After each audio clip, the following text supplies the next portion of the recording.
The email arrived on a quiet Monday morning inside Cascade Investment, the private financial arm of Bill Gates, and within minutes, the silence of the office turned to disbelief.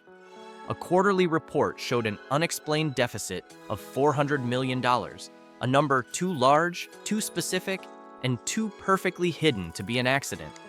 The missing funds traced back to a sustainable venture called Evergreen Impact Partners, a project Gates had personally endorsed. Its founder and director was not a stranger, not a hired consultant, but a man he had known for over 2 decades. Richard Halden, a family friend who'd shared dinners, birthdays, and private retreats at Lake Washington. Gates had once called him one of the few people I trust without a second thought. That trust had just evaporated. By noon, auditors confirmed the worst. The fund's accounts were real, its documents flawless, but the projects it claimed to finance didn't exist. Dozens of clean agriculture sites in Kenya and Mauritius were nothing but coordinates on a map. The losses weren't due to volatility, they were the product of precision. Someone had constructed an entire moral illusion, one that mirrored Gates's own principles of ethical investment. When the story broke, headlines spread faster than the markets could react. Bill Gates loses $400 million to family friend and ESG fraud. It wasn't just a scandal, it was a paradox. How could the man who helped design the architecture of modern accountability be deceived by virtue itself? Inside Cascade, Gates said little. He stared at the audit reports as if they were equations that no longer balanced. Every signature, every approval, every transfer carried his own authorization. The system had functioned flawlessly. That was the horror. It hadn't been broken, it had been obeyed. And as the truth unfolded, one question began to echo through the empire of logic he built. What happens when the friend you trust the most learns to think exactly like you? To understand how Bill Gates, the man who built an empire on logic, could lose $400 million to someone he called family, you have to understand the world he designed. Gates didn't believe in luck. He believed in structure. His universe was built on precision, every outcome measurable, every decision optimized. From Microsoft's algorithmic dominance to the quiet power of Cascade Investment, everything about him operated like code. Cold, deliberate, flawless. He often said, "If you can't quantify it, you can't improve it." That belief became the foundation of his life, and the weakness that would one day be used against him. Gates lived by a principle of rational integrity, the idea that reason could discipline human imperfection. His daily routine was a ritual of control, each hour scheduled, each problem divided into solvable parts. Even philanthropy, to him, was an equation, an attempt to compute morality. The Bill and Melinda Gates Foundation ran like a corporation of compassion, governed by data, metrics, and measurable impact. Gates believed that goodness could be engineered, that ethics could be optimized like software. It was this conviction that made him untouchable for decades. But systems born from logic have one fatal flaw: they struggle with emotion. In the fortress of his intellect, Gates left a single door unlocked: personal trust. It wasn't negligence, it was human. With friends, he replaced verification with history. With Richard Halden, he replaced risk with sentiment. In a world where everything had to be proven, Halden was one of the few things that didn't. And that exemption, one man allowed to exist outside the equation, became the variable that broke it. Psychologists call it rational bias of familiarity, the tendency of highly analytical minds to overtrust what feels consistent with their worldview. Halden looked, spoke, and acted like an extension of Gates's own logic. He shared his language of impact, his obsession with ethical capitalism, his disdain for impulsive wealth. To Gates, that wasn't similarity, it was safety. And yet, beneath that mirror, something darker reflected back. When Gates authorized the first transfer to Evergreen Impact Partners, he wasn't just approving an investment. He was approving a philosophy, the belief that trust, when wrapped in logic, could never betray him. But trust, as Halden would prove, is not a system. It's a vulnerability disguised as virtue. And in the empire of reason, that was the one thing Gates never learned to defend. His name was Richard Halden, a man whose presence felt like calm in a world of noise. To outsiders, he was unremarkable, a modest entrepreneur from Seattle, soft-spoken, analytical, polite. But to those who knew him, he was something rarer, trustworthy. He first met Bill Gates in 1998 during a local philanthropy initiative focused on clean water technology. Halden wasn't a billionaire or an academic, he was a problem solver.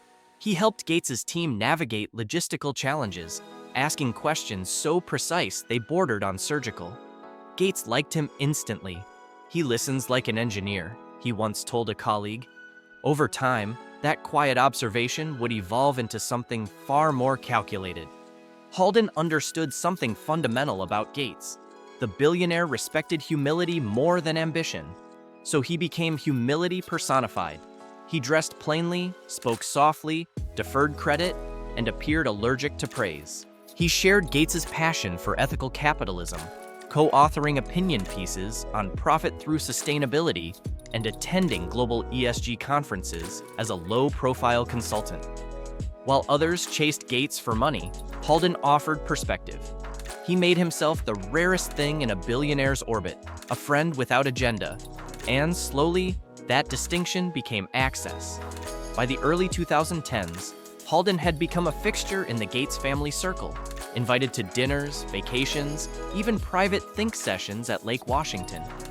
He advised on small agricultural ventures in Africa, helping to coordinate microfunding for sustainable farming projects. His reputation grew quietly, a moral investor, a man of conscience. But beneath that veneer was something far colder. Halden wasn't imitating Gates's kindness, he was reverse engineering it. He studied how Gates evaluated character, how he rewarded integrity, how he measured risk. To manipulate a rational mind, you don't sell chaos, you sell familiarity. By the time Cascade Investment began expanding its philanthropic portfolio in 2020, Halden was already embedded deep within its network. He proposed an initiative called Evergreen Impact Partners, a fund that would bridge environmental startups and Gates's philanthropic arm. The idea seemed flawless. Profit for purpose, data for good. Gates approved it without hesitation. After all, it was a project built on everything he believed in: discipline, ethics, and reason. But for Richard Halden, belief was the perfect camouflage. He had discovered that when you mirror a man's values precisely enough, he stops looking for motives. What began as a friendship had become a formula, and Halden was about to use it to execute one of the most psychologically complex financial crimes of the modern age, not by exploiting greed, but by exploiting virtue. In the beginning, Bill Gates trusted Richard Halden not because of credentials, but because of calm. Halden was never loud, never eager. He understood the rhythm of Gates's world, the pauses between questions, the need for silence before strategy. Over years, that restraint became intimacy. Gates began inviting him to Lake Washington estate weekends, where discussions shifted from investments to ideals, the ethics of technology, the future of sustainable capitalism, the limits of philanthropy. Halden didn't challenge him, he reflected him. When Gates spoke of rational kindness, Halden called it measurable virtue. When Gates described risk as calculated courage, Halden smiled and said, "That's why systems trust you." Every conversation became a mirror, and every mirror a reinforcement. By 2021, Halden had transitioned from advisor to confidant. He oversaw the expansion of Cascade Investment's sustainable fund, managing reports, partnerships, and field audits. When a junior executive suggested additional verification for Halden's projects, Gates dismissed it. "Richard's our ethical filter," he said. "He knows what matters." That phrase, ethical filter, would later appear in the internal post-mortem of the fraud, as both metaphor and warning. What made Halden's deception extraordinary was how organic it felt. He didn't push for control. He accepted it slowly, as if reluctant to burden himself.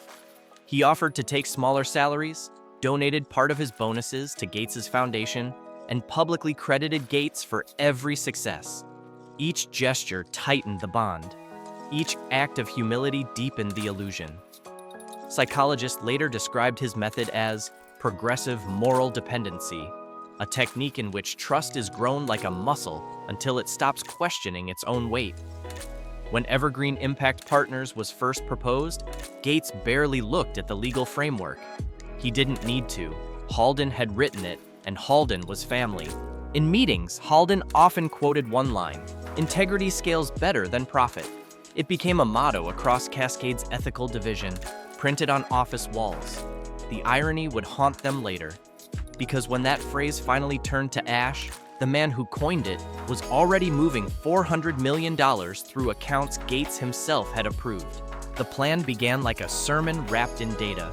Richard Halden called it Evergreen Impact Partners, a new paradigm of sustainable finance, a fund that promised to merge philanthropy with measurable efficiency, the very philosophy Bill Gates had spent years perfecting.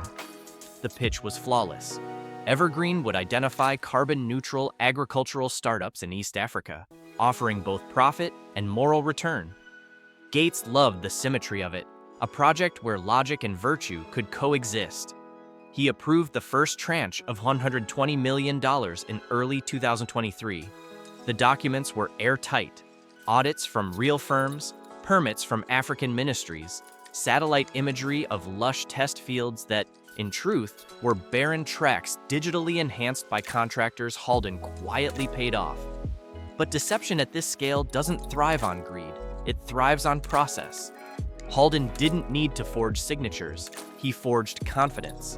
He created 3 holding entities: Greenbridge Holdings, Mauritius, Terra Nova Advisors, Luxembourg, and Civic Earth Capital, Kenya, each controlling the next in an elegant loop of accountability. The structure was so transparent, it became invisible.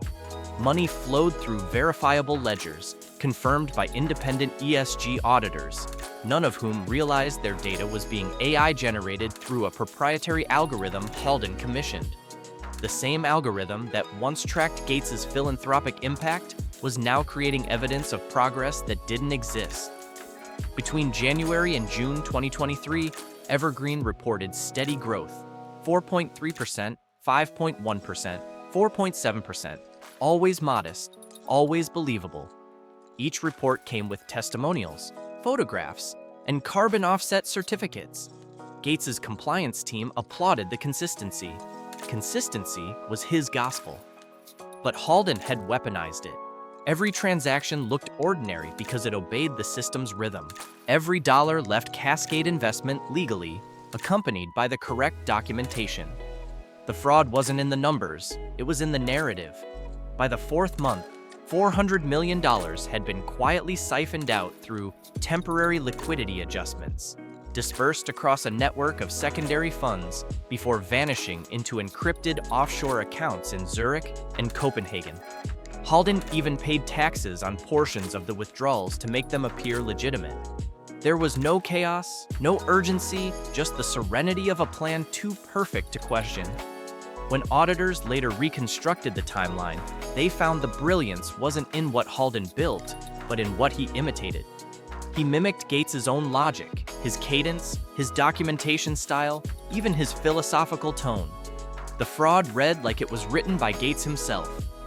Inside the internal memos, Halden often used the phrase, "Data is the language of trust." It was a line Gates had said years earlier in a speech at the World Economic Forum. Halden hadn't stolen Gates's signature, he'd stolen his syntax. The final transaction, a $78 million ESG acceleration payment, was approved without hesitation. When the audit flags finally appeared, Halden's accounts were already empty and his servers wiped clean. He hadn't vanished into the dark, he'd vanished into Gates's own system of light. Every rule, every safeguard, every verification had been used exactly as intended. The betrayal wasn't a break in the code, it was the code itself. Halden didn't steal from Bill Gates. He simply proved that even the most rational empire can be rewritten when virtue becomes predictable. It began with a question too small to matter.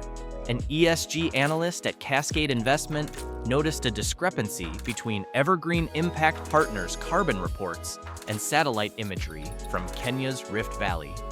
The fields said to be flourishing with regenerative crops were dry and untouched. Within 48 hours, that question became an emergency. Cross-referencing data revealed multiple inconsistencies: identical photographs used in different regions, duplicate soil certificates, cloned invoices. When the compliance team tried to contact Evergreen's Nairobi office, the number was disconnected. The illusion had started to unravel. By the end of that week, Cascade's forensic accountants uncovered a pattern. The missing $400 million had been classified as temporary liquidity exposure, a harmless-sounding term that masked its disappearance. But when investigators mapped the transfers, the pattern was unmistakable. The money had passed through Greenbridge Holdings, Terra Nova Advisors, and Civic Earth Capital, looping back through Luxembourg before landing in private accounts tied to Richard Halden. Every trail led to him. Every password, every encryption key, every sign of life pointed toward one architect. When Bill Gates was informed, he didn't shout. He didn't even move. He just stared at the data on the screen. His creation, his comfort, now turned against him. "It's all correct," he said quietly, as if trying to convince himself. And it was. Every figure matched, every formula balanced. The fraud wasn't an error, it was perfection weaponized. That realization hit harder than the loss itself. Gates had built a world that worshipped accuracy, and accuracy had just destroyed him. The pursuit took weeks. Europol and Interpol traced Halden to Zurich, where he had converted part of the stolen funds into Swiss francs and cryptocurrency. When authorities surrounded his apartment, he didn't resist. He was calm, almost serene. On his desk sat a single note addressed to Gates. "You taught me how to think. I only followed the logic." It wasn't arrogance, it was symmetry.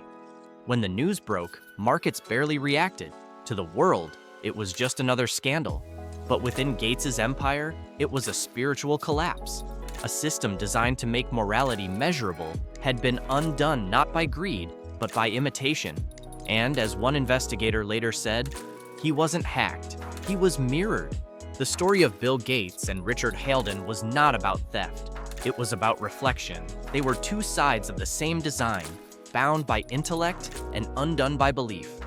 Gates spent his life proving that reason could tame chaos, that systems could civilize uncertainty. Halden spent his proving that reason itself could be corrupted. The difference between them wasn't intelligence, it was empathy. Gates built systems to protect people from mistakes. Halden built deception to expose how easily people mistake logic for truth. To him, it wasn't crime, it was proof. Psychologists call it mimetic morality, the act of imitating virtue so perfectly that even the virtuous cannot tell the difference. Halden's genius was not in numbers or finance, but in empathy without conscience. He studied Gates like an algorithm, mapping his moral code, his linguistic rhythm, his emotional triggers. He didn't lie, he mirrored. When Gates said, "Ethics are scalable," Halden replied, "Only when measured by integrity." It was a copy so flawless that even its creator stopped recognizing the original. For Gates, the betrayal cut deeper than money. It was existential.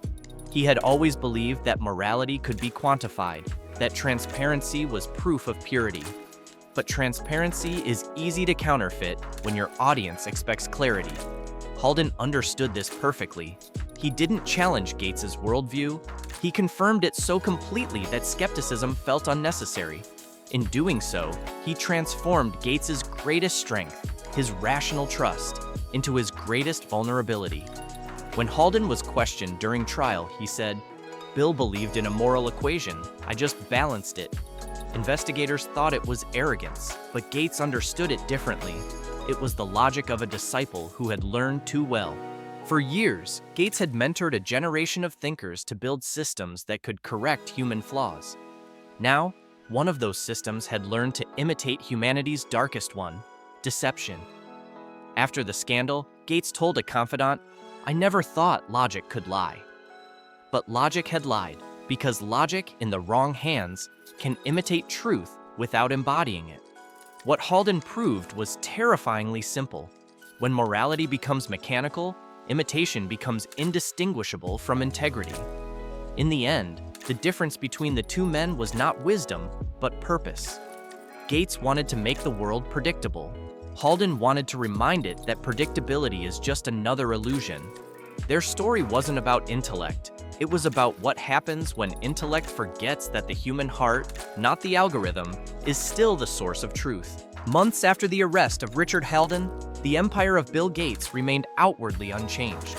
The screens still glowed inside Cascade Investment, the algorithm still ran, and the world still spoke his name with reverence. But something invisible had shifted. Gates had always believed the future would be built by intelligence. Now he knew it would also be destroyed by it. He began to dismantle parts of his own system, questioning not just data, but the faith that powered it. Inside Cascade, a new protocol was born, the Ethical Verification Framework, a mechanism that paired every financial decision with psychological review. It wasn't about mistrust, it was about humility.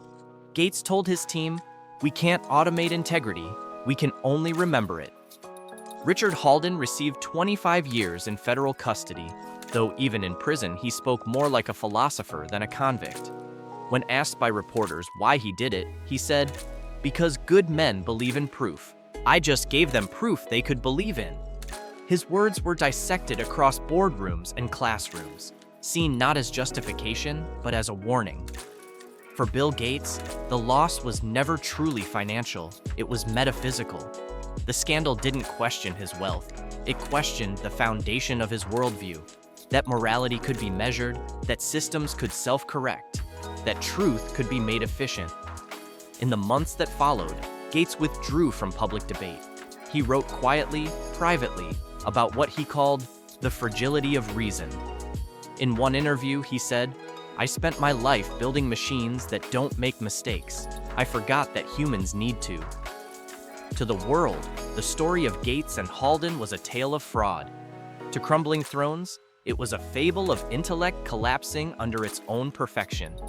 Because every empire of reason eventually meets the one truth it can't calculate: human imperfection. And in that moment, logic becomes faith, and faith becomes risk. The empire didn't fall from greed or ignorance. It fell because it forgot that even goodness, when trusted too completely, can be forged.